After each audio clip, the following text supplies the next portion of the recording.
Boa tarde, eu sou o Emanuel e eu vou fazer uma apresentação a respeito da reconstrução da atitude do satélite Alpha Crux. Em 1º de abril, o Alpha Crux, um satélite CubeSat 1U desenvolvido pela Universidade de Brasília, foi lançado pela missão Falcon 9 Transporter 4 da SpaceX.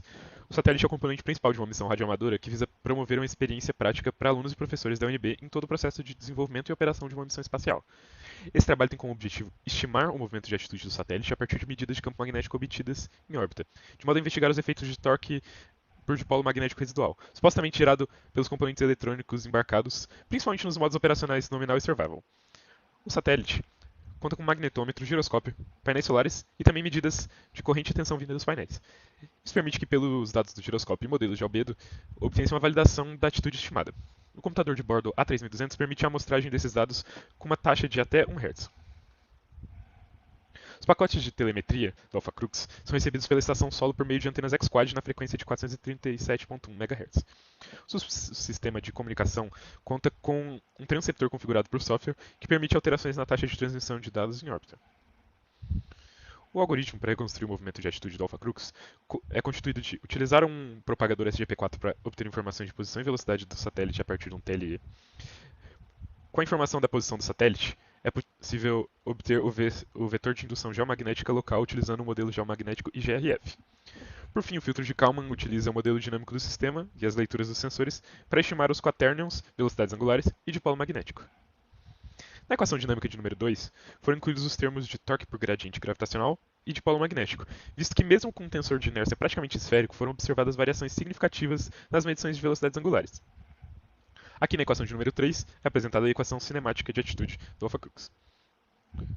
Os modelos dinâmico e de medidas do filtro de Kalman estendido são apresentados respectivamente nas equações 4 e 5. O filtro de Kalman trabalha com modelos não lineares seguindo certas restrições, e por isso faz necessário decompor os modelos utilizando séries de Taylor nas vizinhanças do vetor de estados de cada um dos instantes de amostragem. Assim, a matriz dinâmica F é representada pela equação de número 7, e a matriz de medidas H é representada na equação de número 11. A matriz de covariância no erro da medida, R, foi determinada a partir da acurécia dos modelos IGRF e SGP4, e também dos ruídos do magnetômetro. Já as matrizes de covariância inicial e matriz de covariância de ruído dinâmico foram determinadas empiricamente. Na fase de predição, a estimação de estado a priori, se chapéu de K menos, foi computada integrando o modelo dinâmico com o método numérico de Runge-Kutta-Fehlberg, e a matriz de covariância foi computada a partir da equação de número 16.